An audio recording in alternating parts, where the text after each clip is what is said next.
Okay, good morning. So today we will talk about ring homomorphisms and factor rings. Ring homomorphisms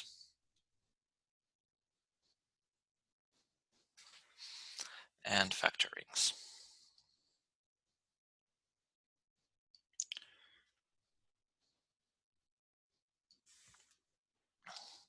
Okay, so we defined the notion of a ring homomorphism on the first lecture when we introduced the notion of a ring. So let's recall this definition. And today this will be definition 1.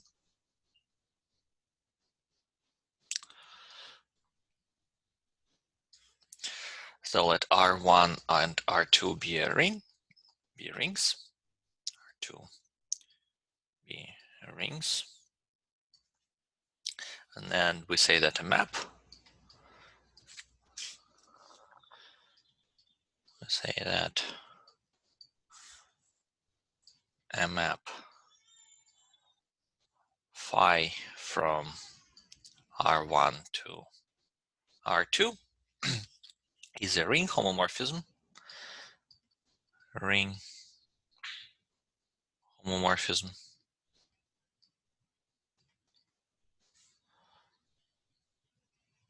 If it satisfies the homomorphism property with respect to the two binary operations we have in a ring.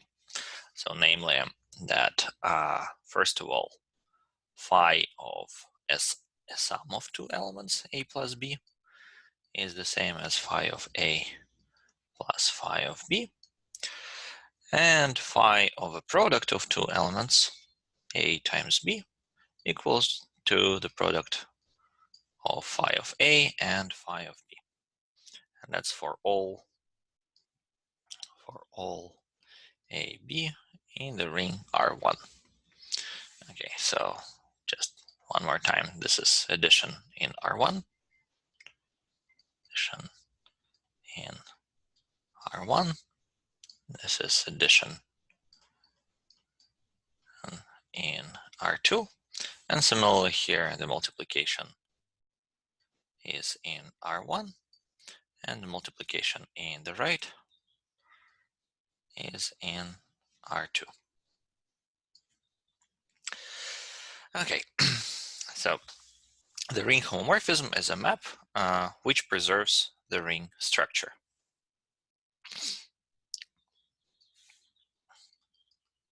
In other words,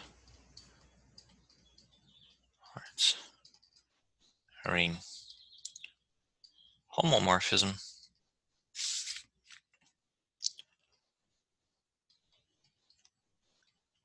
is a map that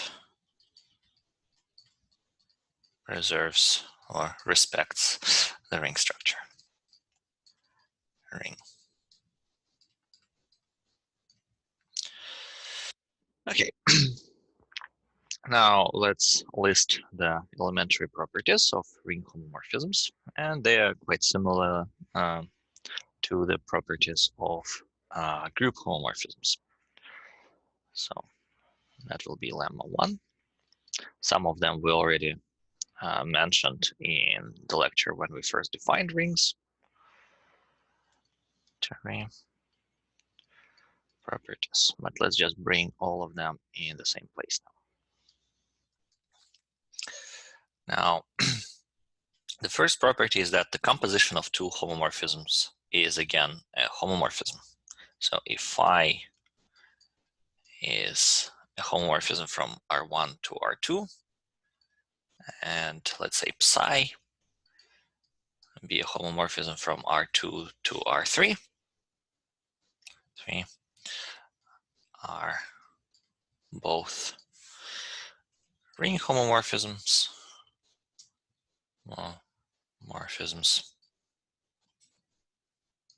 then so is their composition. And so is their composition, psi composed with phi. And that will be the map from R1 to R3. Okay.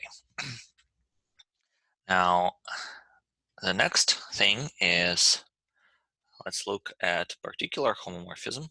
If phi is mapped from R1 to R2, which is a ring homomorphism. Ring homomorphism.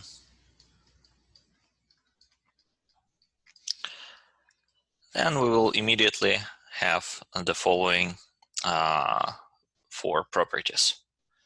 First of all, the additive identity of the ring R1 is mapped to an additive identity of the ring R2. So 0 in the first ring goes into 0 of the second ring. Second of all, that the image of the first ring is a subring of the second ring. So phi of R1 is a subring of R2. Then the third part, if we know that S is a subring of the first ring,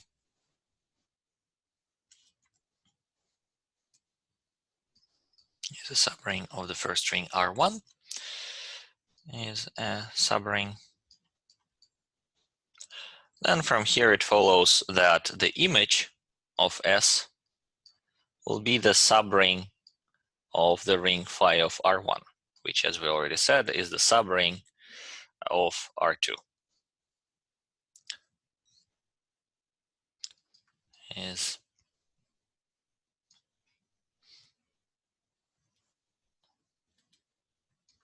let's say R subrings.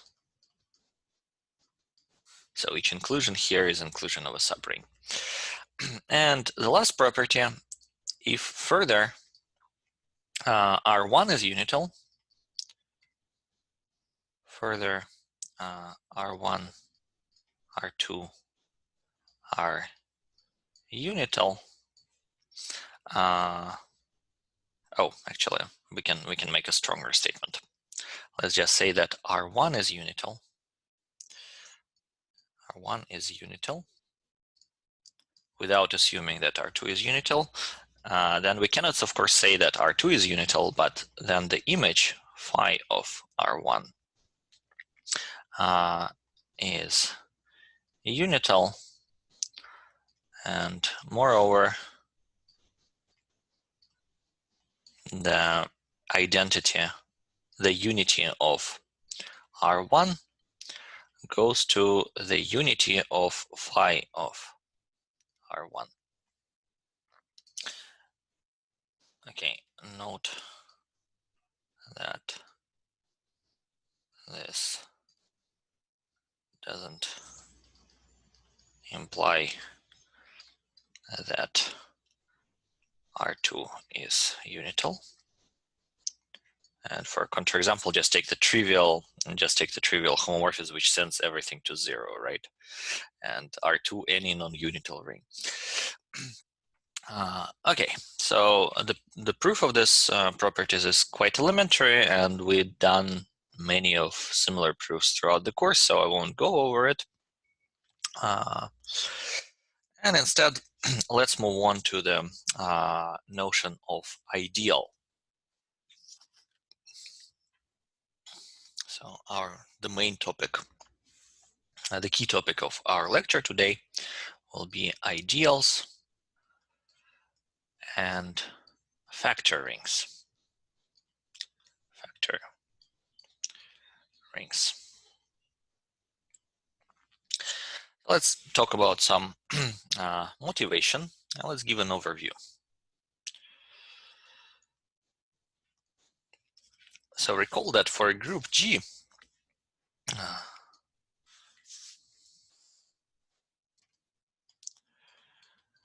recall that for a group G, we need normal subgroup. We need normal subgroups.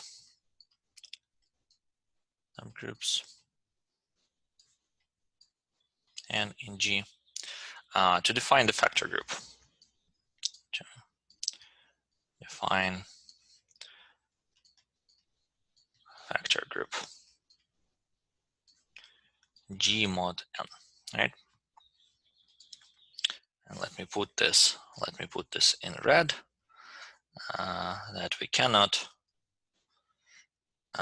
quotient by an arbitrary subgroup, by an arbitrary subgroup. It has to be normal in order for the quotient to be a group. Okay, similarly for rings. Similarly for rings. Let's say similarly for S in R being a subring,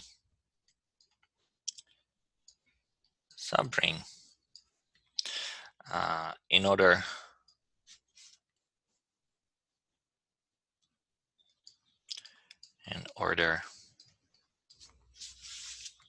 for the R over S to be a ring, for R over S to become a ring,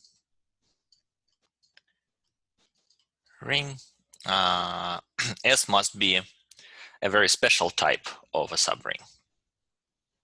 S must be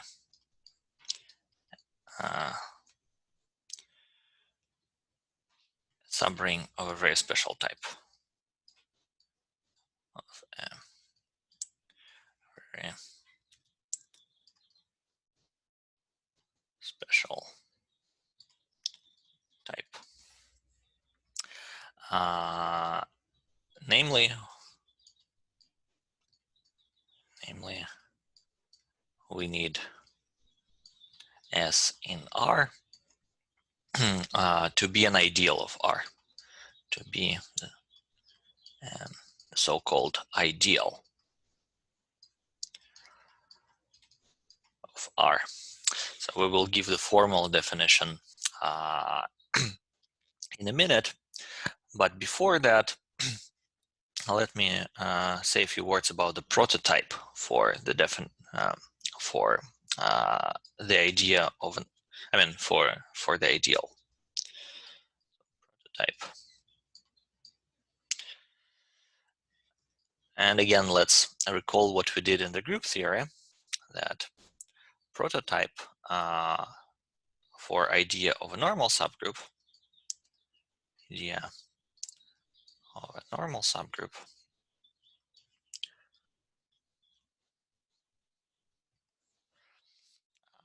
was kernel of a group homomorphism, was kernel of a group homomorphism.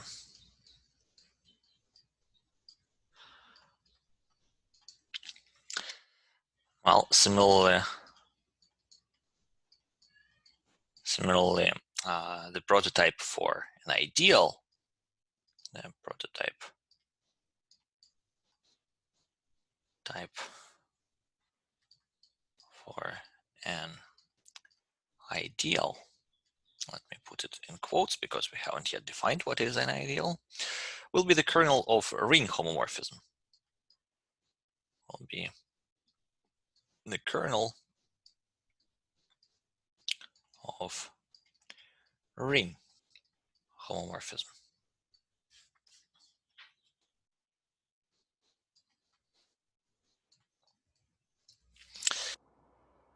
Okay, so let's have a closer look at the kernels of all of ring homomorphisms, and let's see what properties they satisfy. Okay, so before that, let's recall the definition of a kernel. Definition 2. So again, let phi be a ring homomorphism from R1 to R2. Be a ring homomorphism. Well, then the kernel of phi is everything that is mapped to the additive identity. So we define the kernel of phi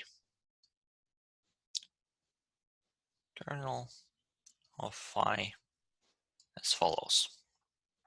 So kernel of phi, so that will be the set, that will be the preimage, of 0 in R2. In other words, this is the set of all elements in R1, such that phi of R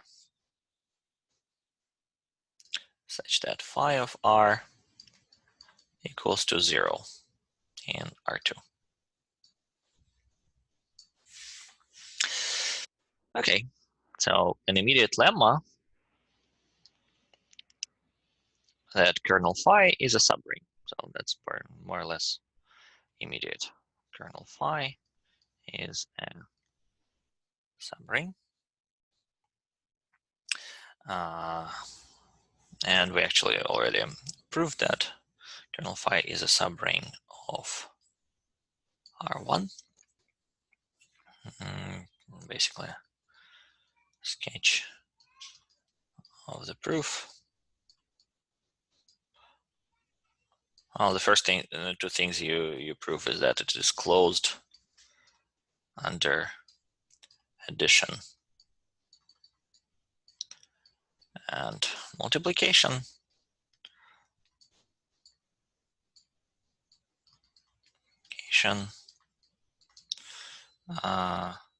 Moreover, this kernel of phi with respect to the binary operation plus is an abelian group.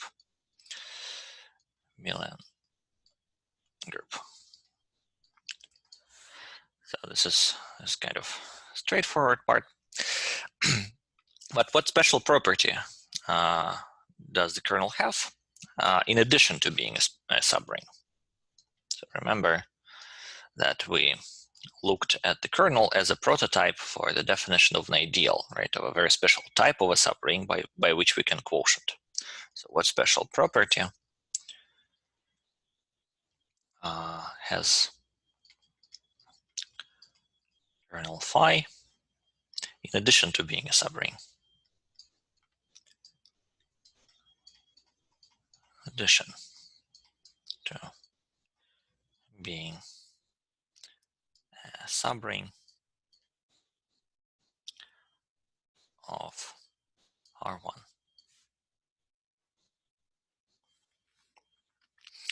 Well, let's look at the following. So let's take an element R, which will be in the kernel of phi. So that's the subset of R1.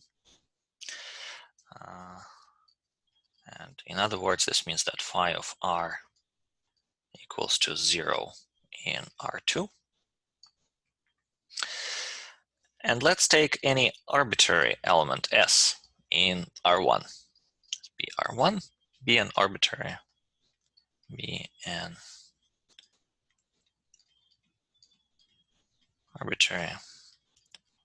element of R1.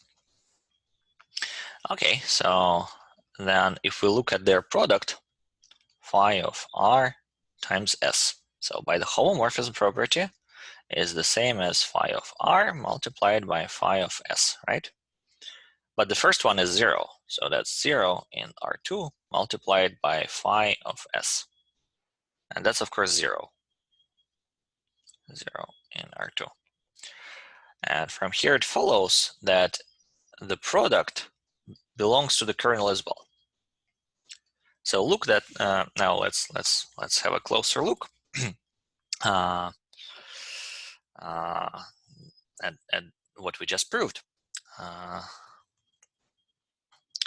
We proved that if we take any element from the kernel and multiply it by any other element of the ring R1, we get the element of a kernel.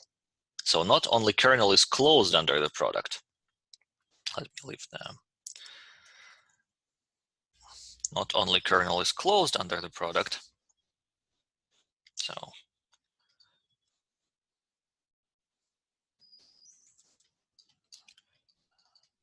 the kernel is not only closed under product, but actually if you take as a set the product of R1 and the kernel of phi, it will be inside R1. And that will be the crucial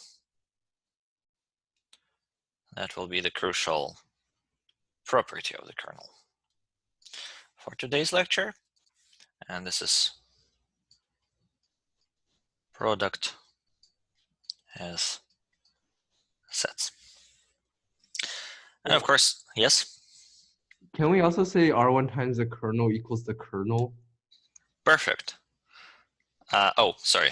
That's thank you. You've got the typo. Of course, that's what I want to say. That the product of R1 and the kernel is inside the kernel. It's automatically in R1, of course, because the R1 is a ring. Thank you.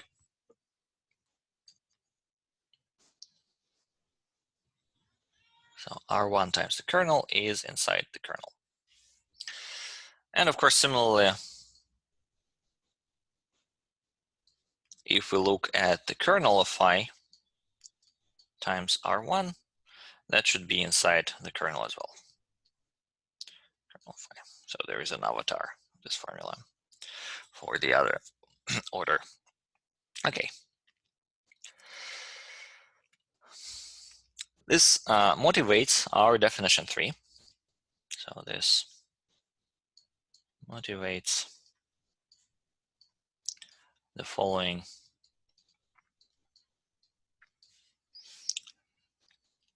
definition 3.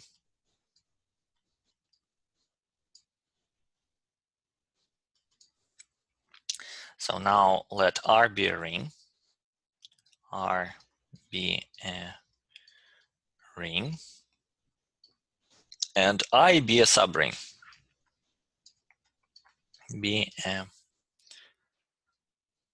subring. We say that I is an ideal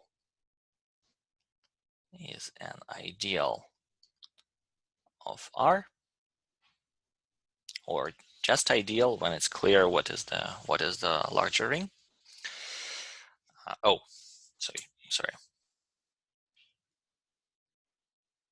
We actually, I'll give this definition in the full generality for the non-commutative rings as well.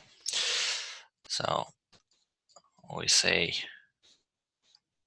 that I is left ideal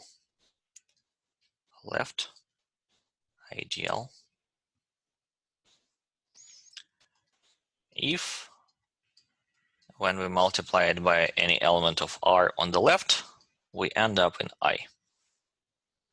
Similarly, we say that it is a right ideal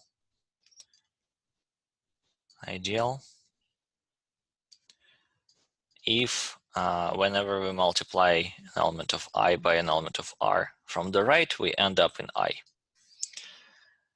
And we say that it is two-sided ideal,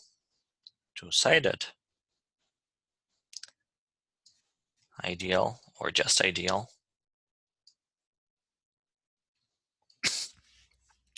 if it is both left and right. So if R times I is a subset of I, and I times R is a subset of I as well.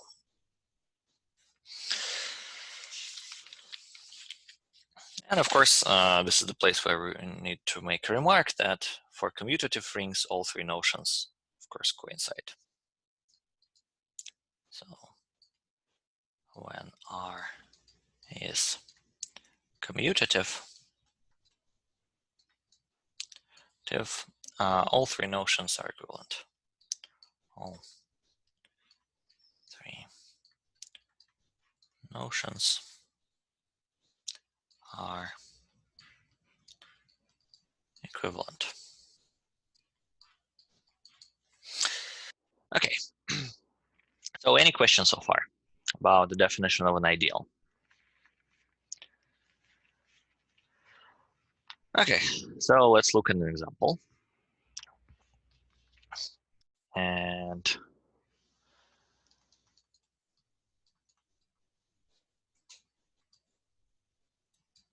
for the example, let's return to our ring of functions on a set R. So let F be the set of functions from X, and for now, let's just look at the real valued functions for simplicity. Be the ring of real valued functions on a set X, and let P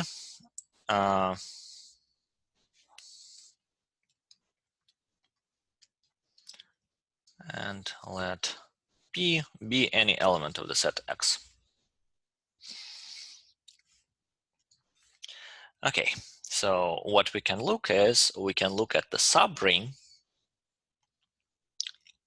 of functions in F, which take 0 value at the point P.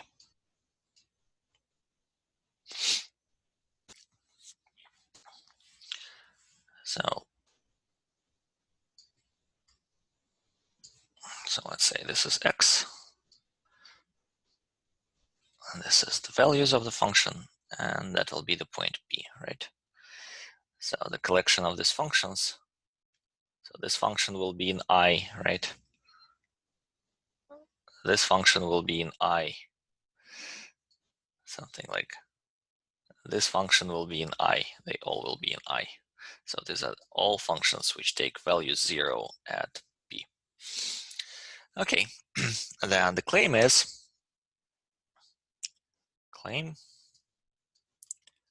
I is an ideal of F, and indeed, let's take two functions F and G, which belong to I, right? So both functions take value 0 at P. Hence, their sum also takes value 0 at P and belongs to an ideal I. And similarly, if we take FG, and if we take now F, which belongs to I, and H be any function, right? And what do we get? That F of P, F times H, evaluated at P, is the same as, just by definition, is the same as F of P, H of P, which is 0 times H of P, and that's 0. And from here it follows that F times H belongs to I. Okay. Now, this ideal is actually a kernel of a ring homomorphism, which we already talked about. This ideal is actually a kernel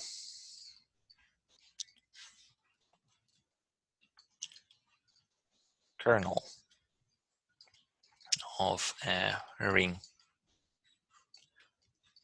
homomorphism.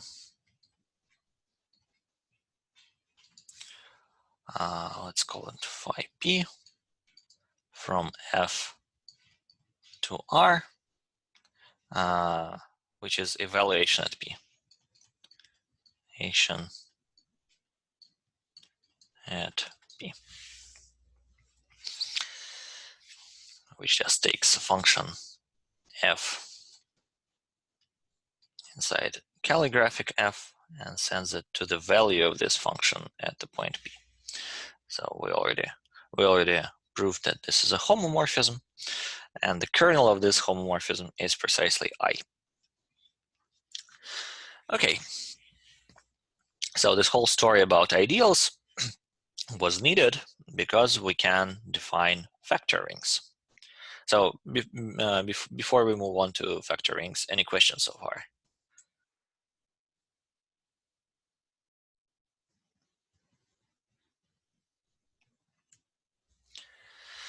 Okay.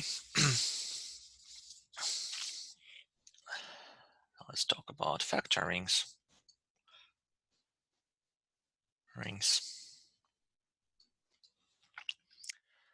And we will start with the definition / theorem.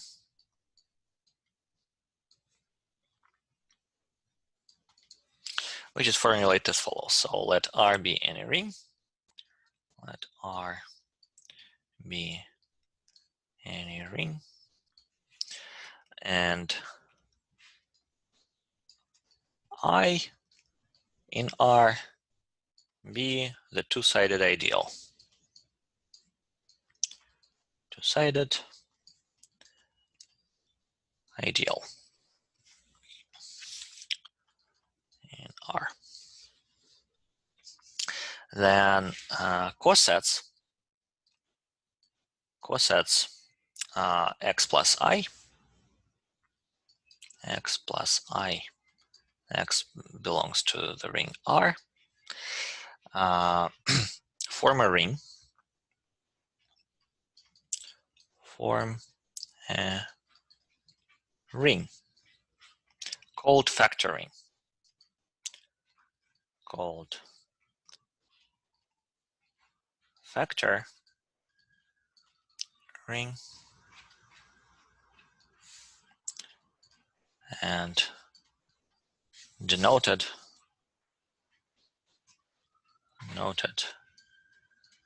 by R over I, similar to the notations for the groups. Okay. Now, the way how the proof goes, first let's note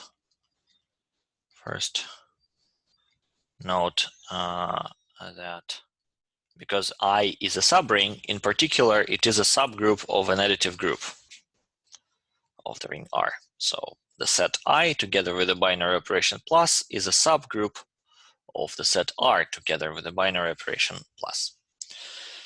So it is a subgroup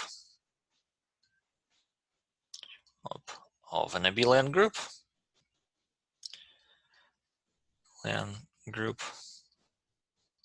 Hence it is normal. Hence normal. As a corollary,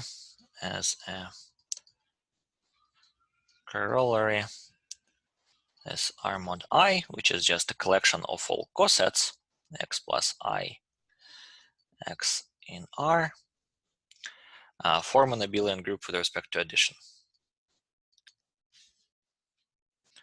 Form an abelian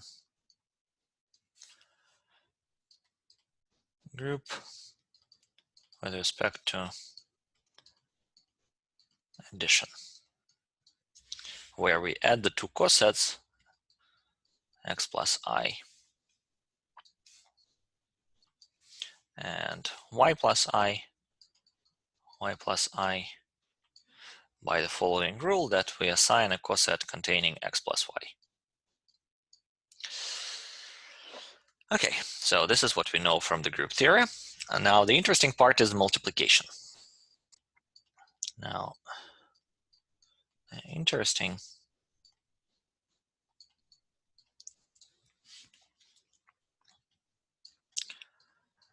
part is multiplication.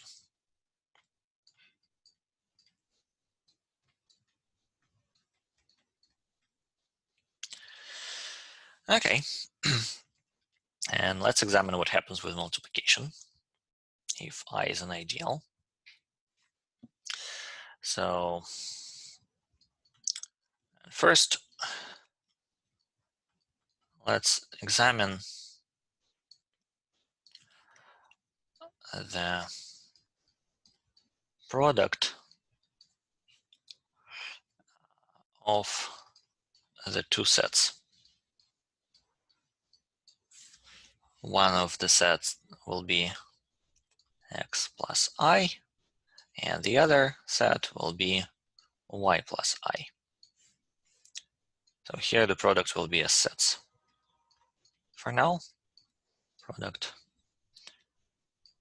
as subsets of R.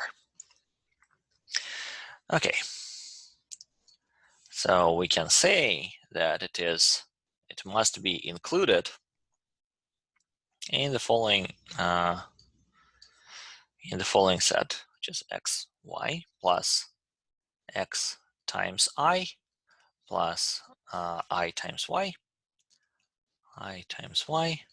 plus I times I.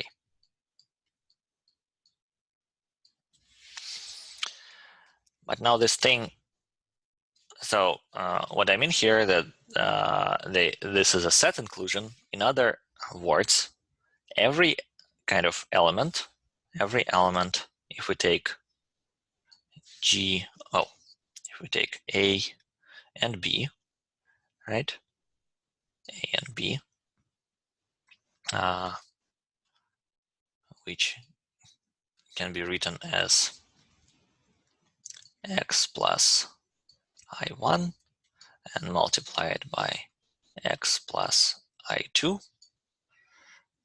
So let's say that this belongs to x plus I, and this belongs to, and this belongs to y plus I, then their product will be xy plus I1 times x plus,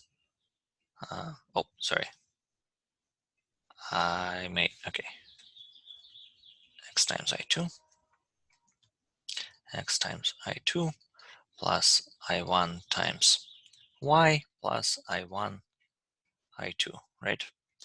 Now, this guy belongs to a singleton set, xy. This guy belongs to x times y. This guy belongs to I times y, and this guy belongs to I times I, right? So the whole product will belong to the set of the following form. Okay, so, but now the point is, this is a subset. This is a subset of I. So this whole thing, the product of the two cosets, the product of the two elements of the of this cosets x plus I and y plus I will always be in the coset containing xy.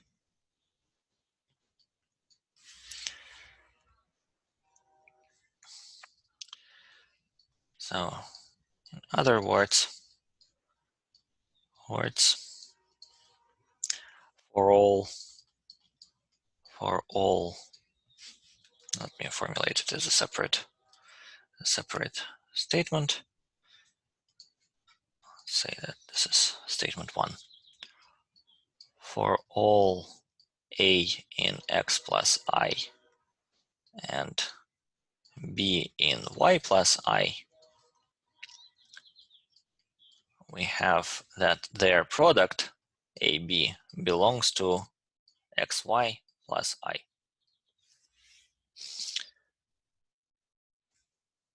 And note that here we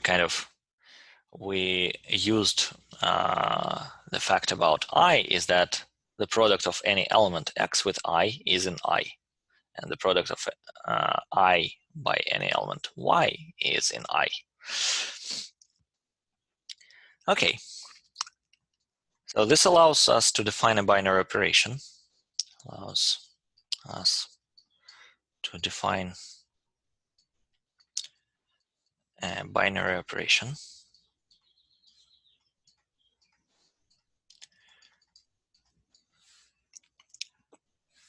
Binary operation, let's say this will be star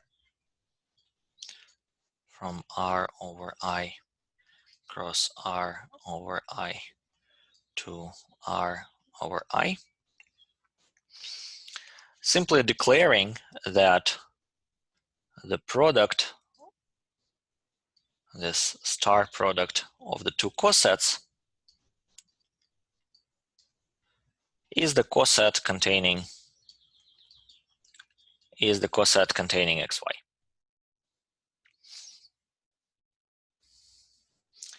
And this binary operation is well defined because, as we've shown before, no matter which two representatives of the cosets x plus I and y plus I we take, their product always land in one and the same coset,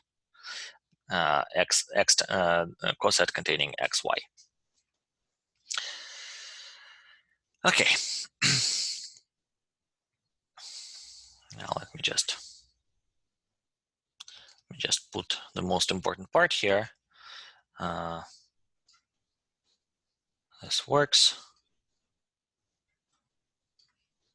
because I is a two-sided ideal. Namely, this thing belongs to I, right? This thing belongs to I, and this thing belongs to I. And of course, because I is closed under the addition, then their whole sum belongs to I. Belongs to I. Okay, so any questions so far?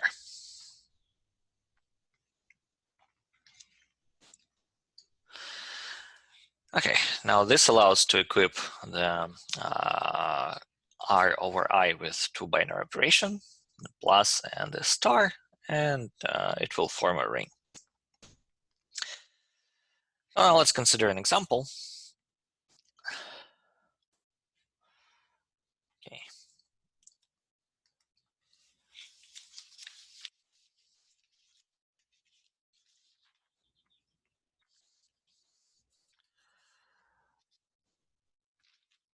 Let's say this will be example 2. Oh, actually, let's call it example 1a. So again, for the ring of function and an ideal, as in example 1, as in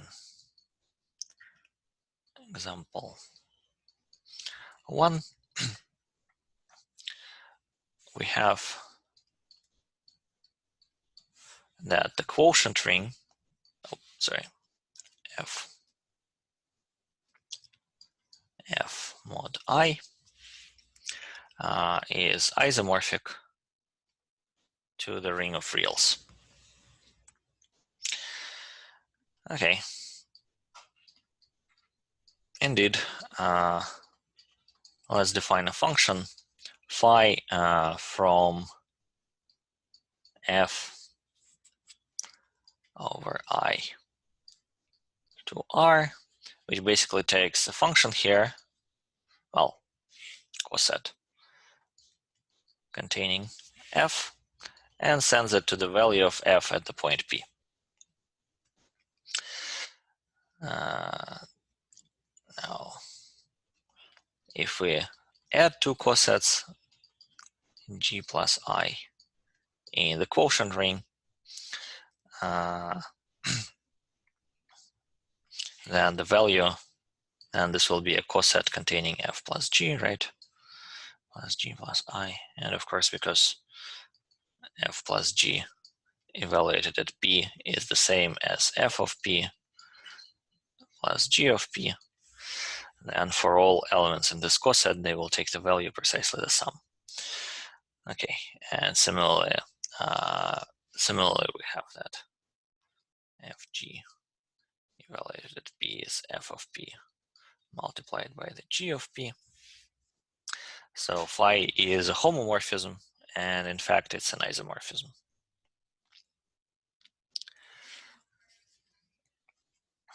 So this phi is a homomorphism.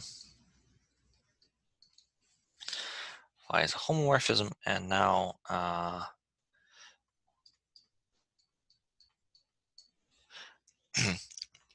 when the coset containing F is the same as the coset containing G, they are equal if and only if the values of this function at the point P coincide, right?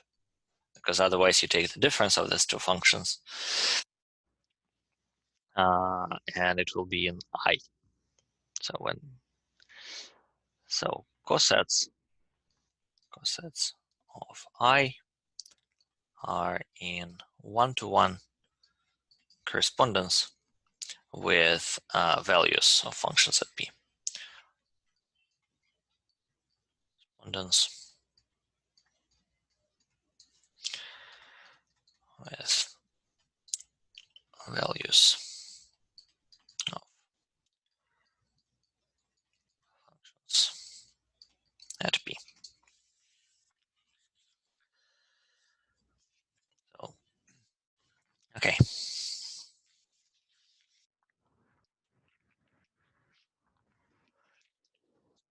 So any questions about this? Now let's talk what happens with unity if we look at the cosets of a ring. So before we never required a ring to be unital, and now if R is a unital ring,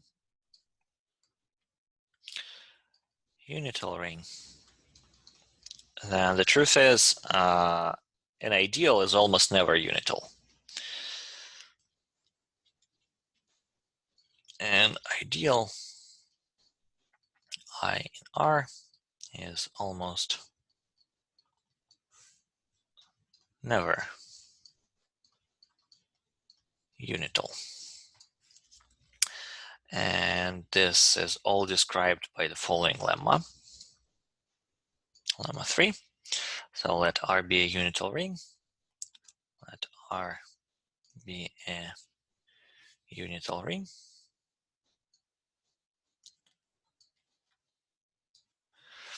And I in R be an ideal. And R be an ideal. Then the following is equivalent. Then the unity belongs to an ideal if and only if this ideal is actually the entire ring. Okay, so let's look at the proof. First of all, let's look at the forward implication. So let's suppose that the unity is an ideal I, and well, then for all elements in R, we must have that the unity multiplied by R,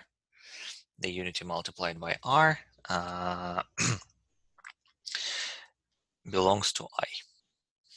But this is really R, right? R belongs to I. Well, from here it follows that R is a subset of I, which means that R equals to I. Okay, so the opposite implication is also simple. So suppose that I equals R, then of course the unity is in I as well. Okay. So this actually gives us the criterion when an ideal is a unital subring. The only case it's a unital subring if the original ring was unital, and oh, sorry, an ideal of a unital ring is unital if and only if it's the entire ring. Okay. Now let's move on to somewhat we already been familiar with, but never called it the right name. So let's look at ideals of integers.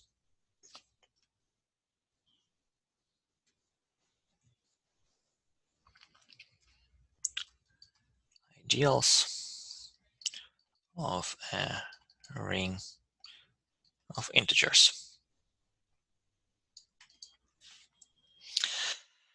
Okay, so what we know that any ideal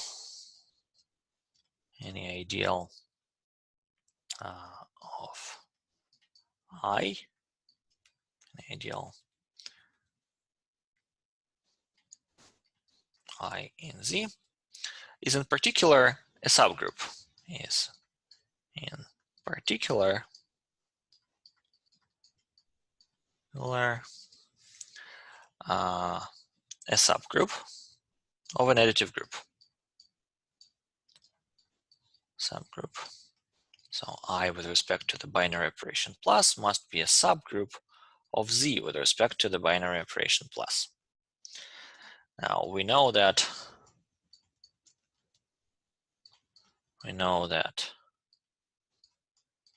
any subgroup of a cyclic group, and Z is a cyclic group, any subgroup of a cyclic group must be cyclic,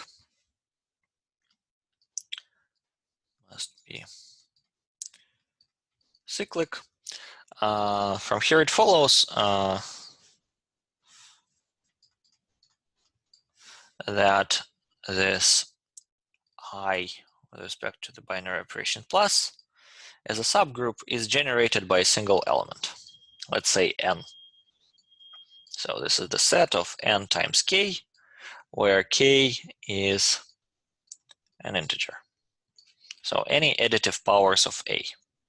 Now there's a special name for this set. Usually it's just denoted as nz.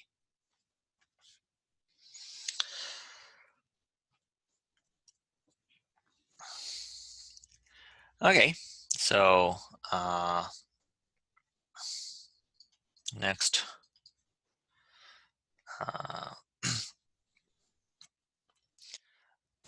let's show. So this gives us necessary condition, right? So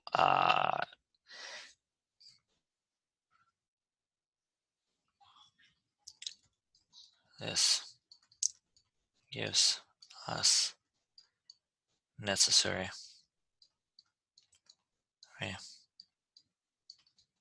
condition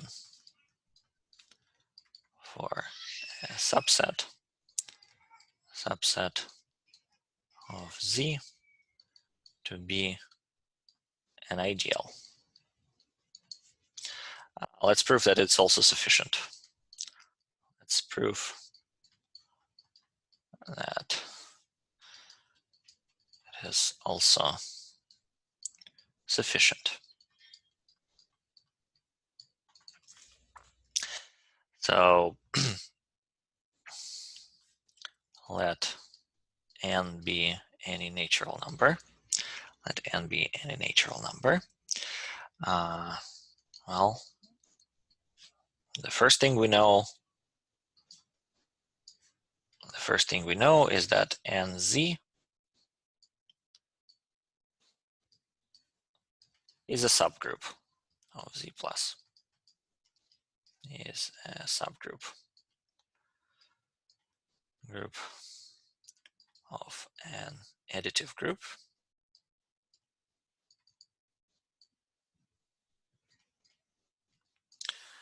And on the other hand, if we take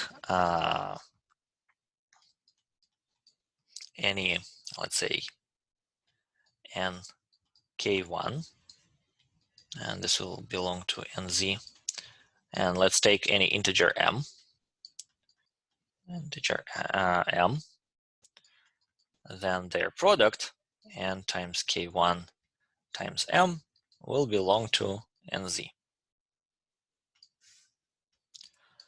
So nz times z is included is in nz,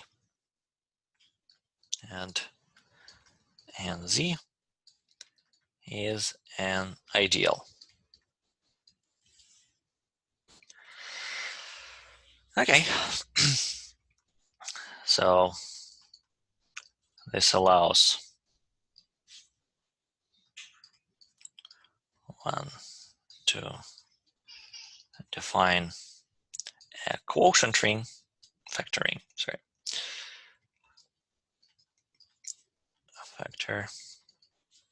ring z over nz, which as a ring is isomorphic to Zn.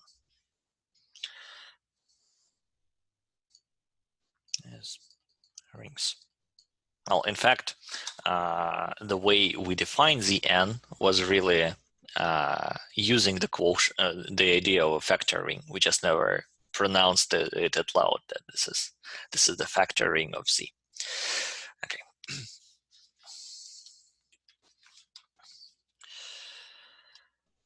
Okay. So now let's go. So any questions so far?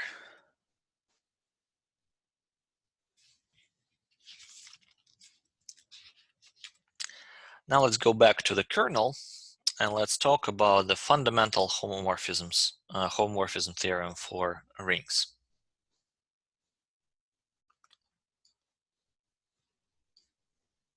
Fundamental homomorphism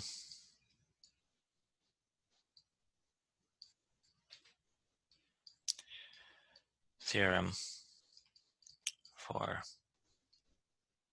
rings.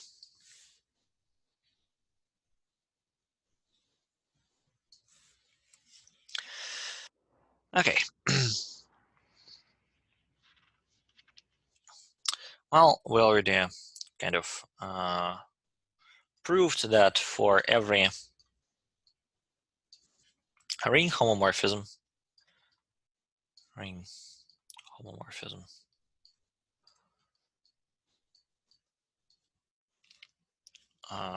let's say phi from R1 to R2, the kernel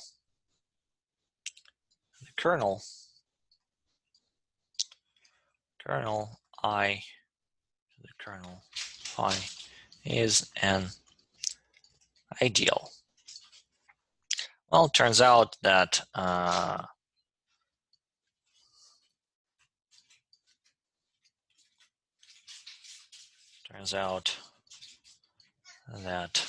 every ideal is actually a kernel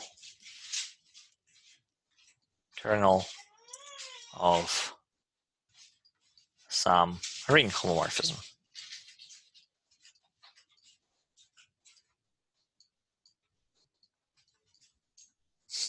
Well, namely the ring homomorphism to the quotient group. And that will be our lemma 4.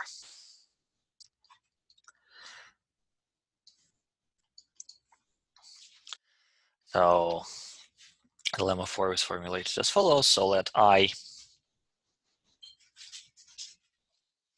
in R be an ideal over ring R, be an ideal over ring R. And let's denote by R over I the corresponding factoring. Factoring ring. Then we have two statements. And first of all, gamma from R to R over I, which just takes an element R small and maps it to the coset containing R small of an additive group is a ring homomorphism. Ring homomorphism. And second of all, that the kernel of this homomorphism is precisely I. Okay. Proof.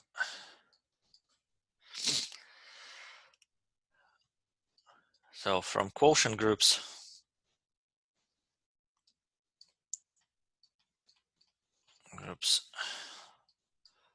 we know that gamma is well defined.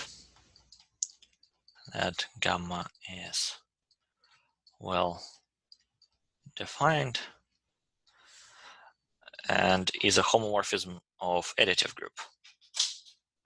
And gamma from R, from an additive group, R with a binary operation plus, to the additive group, R mod I with a binary operation plus, is a group homomorphism.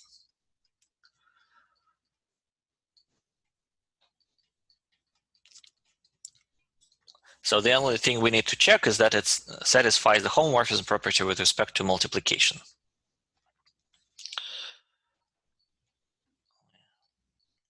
Thing to check.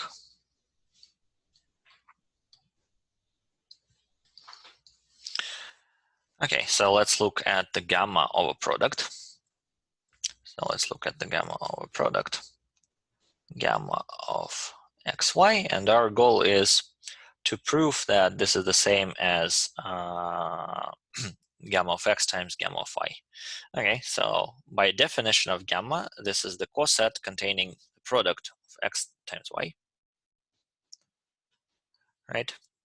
And from the way we defined the multiplication in the quotient ring just a few slides ago, this is the same as y plus I star, x plus I star y plus I. And that's precisely the same as gamma of x star gamma of y. Here we go. Okay.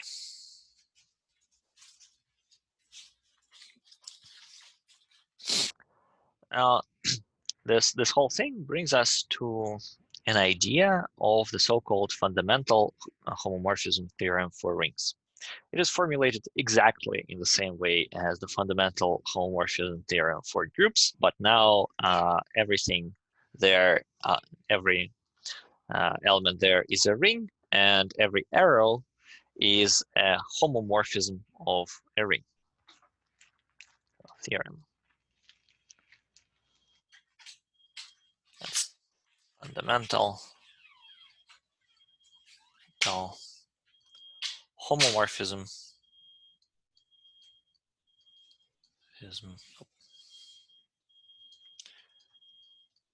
Theorem for rings.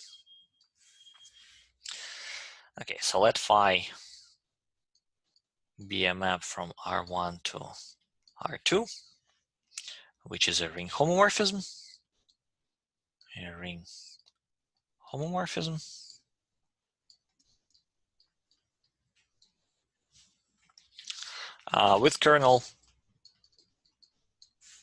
With kernel I.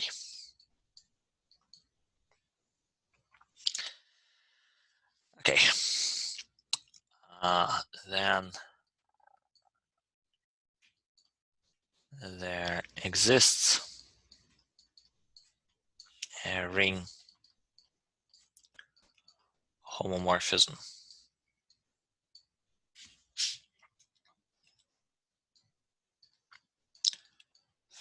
Let's say mu,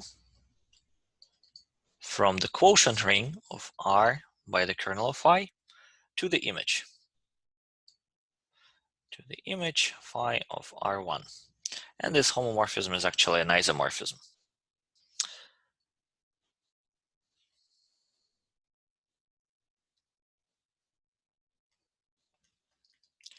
So one can summarize the statement of this theorem on the following diagram. Summarize the statement and on the following, that's R1 actually, R1 mod I, on the following diagram.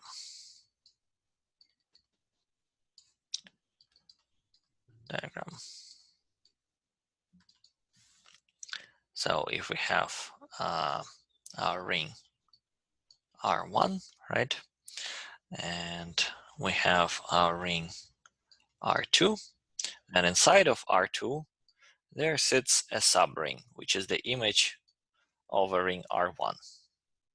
This is a subring. This is a homomorphism phi, which sends R1 to phi of R1. And there's the quotient ring, which is R1 quotient by the ideal. So we already proved that there is a homomorphism gamma. There is a ring homomorphism gamma to the quotient group. And now what we want to show is that there exists mu here, which is actually an isomorphism. Okay, so any questions about the formulation of the fundamental theorem, of the fundamental homomorphism theorem for rings? I remove the exist sign. Looks kind of ugly with it.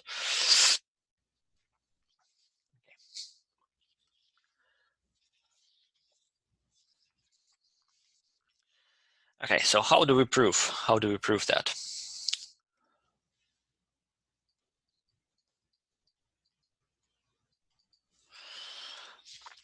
Now, we already know that if we have a homomorphism of rings, that in particular, this phi is the homomorphism of the underlying abelian groups, R1 with a binary operation plus, and R2 with a binary operation plus. Is a homomorphism of additive groups.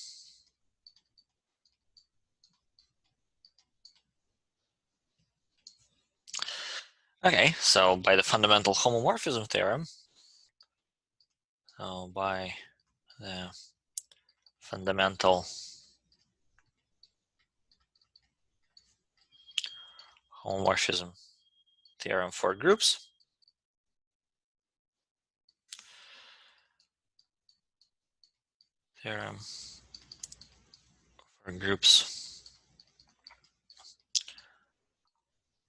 we know that there exists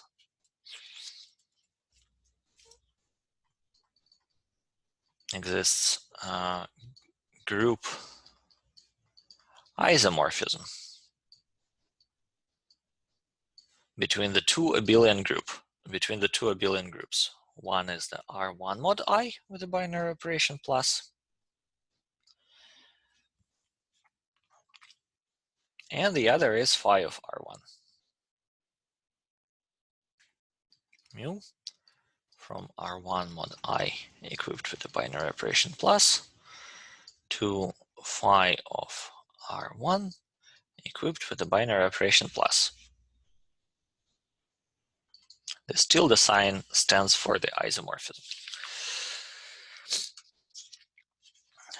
Okay, so the only thing we need to prove is that it preserves multiplication.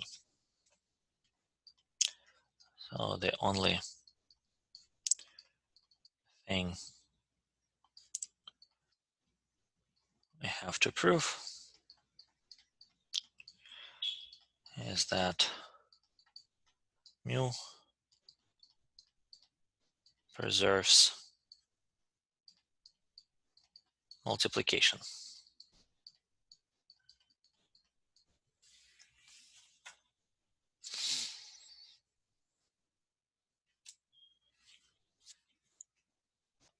Okay, so let's look what happens. So let A be an element. A be a coset containing X, and B be a coset containing Y. So they are both in R1 mod I. So consider mu of their product of A star B. This is mu of X plus I star Y plus I, right? Now, by the definition of multiplication in the quotient ring, we get that this is the thing in the argument of mu is nothing but the coset containing xy. So this by definition of multiplication in the quotient ring R mod I. Okay. Now, on the other hand, by the definition of gamma, we know that this is the same as mu of gamma of xy. Remember that the gamma is this canonical homomorphism from R1 to the quotient ring R1 over I. So this is by definition of gamma. By definition of gamma. Now, by the fundamental, now let's forget everything about the multiplicative structure for now, and let's recall the fundamental theorem, fundamental homomorphism theorem for groups. So by the fundamental homomorphism theorem for groups, this mu of gamma of xy must be the same as phi of xy. And this is by fundamental homomorphism theorem for groups. Fundamental homomorphism theorem for groups. Right? Because we didn't do anything with the multiplication, right? We just looked at the element, which is the product of xy. So this is an element of a ring. Okay, but now we know that phi is a homomorphism. We know that phi is a homomorphism, so phi of xy must be the same as phi of x times phi of y. Phi of x times phi of y, because it's a ring homomorphism. Because phi is a ring homomorphism.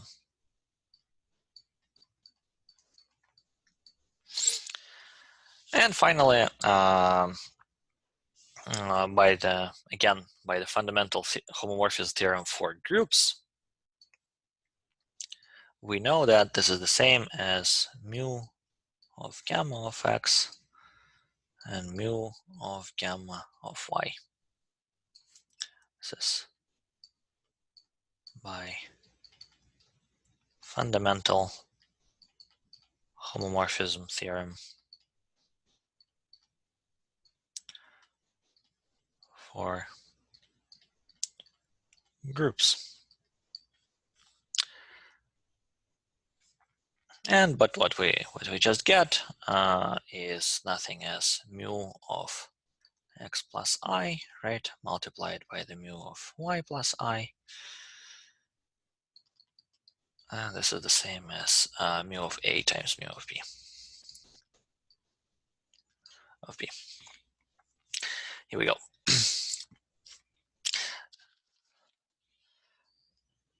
Now, actually, once we already proved the fundamental homomorphism theorem for groups, we can use it in two places to prove the the fundamental homomorphism theorem for rings. So, any questions about this proof? Now, it might look technical, but I suggest you to always think in terms of the diagram from the previous slide. It really helps a lot with understanding what's going on. Okay.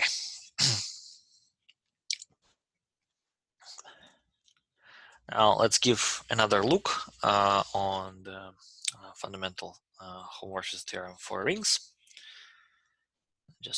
Let me just put a remark here. Remark. Another way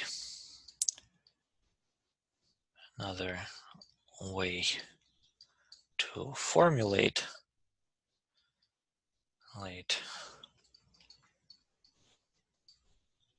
mental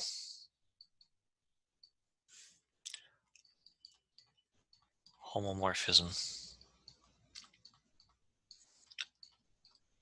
theorem for rings.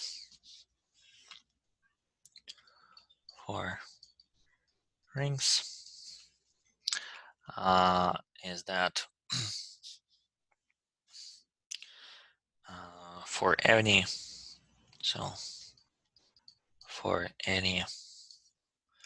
ring homomorphism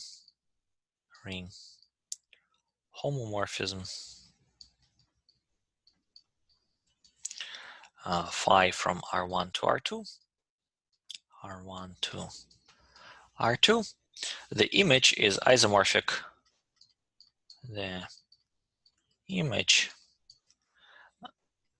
phi of R1 is isomorphic to the quotient of R1 by the kernel of phi.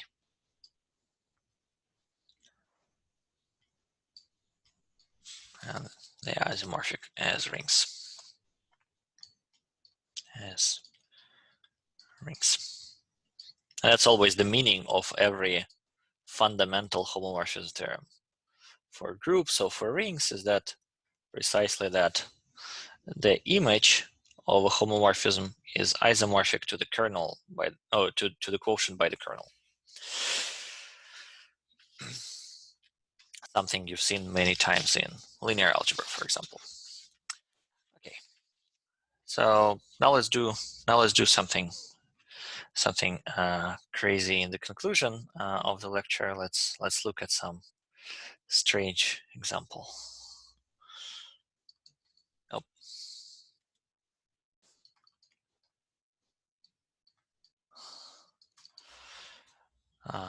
Let R1 be the ring of polynomials with integer coefficients, and R2 be the ring of polynomials with coefficients over the ring Zn. Okay, so let's define map phi from R1 to R2, which would do the following thing. So it will just take the polynomial, right, with integer coefficients, C0 plus C1 times X, plus etc. plus CK times XK, and it will send it to the polynomial with coefficients in Zn, where we will just take the natural images of integers C0, C1, and Ck in the ring Zn. X plus Ck Xk. Okay, so what will be the okay, so kind of claim 0, phi is a ring homomorphism.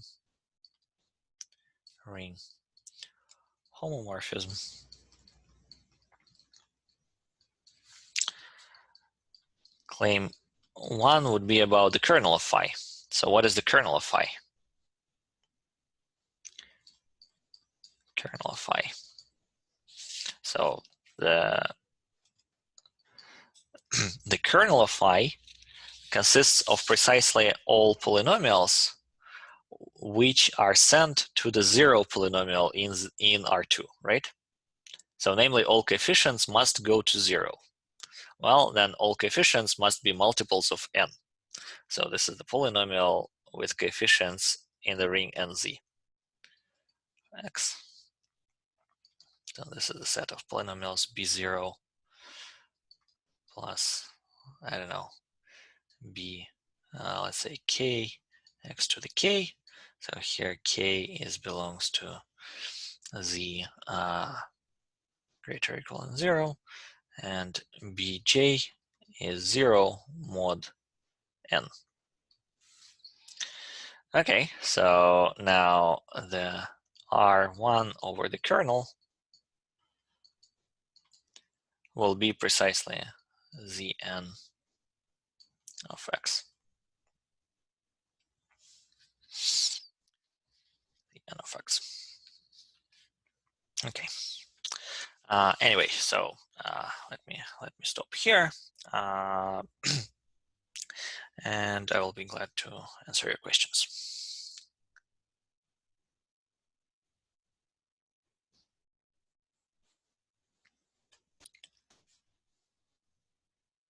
Okay, so let me stop the recording of the session, and we will continue with office hours.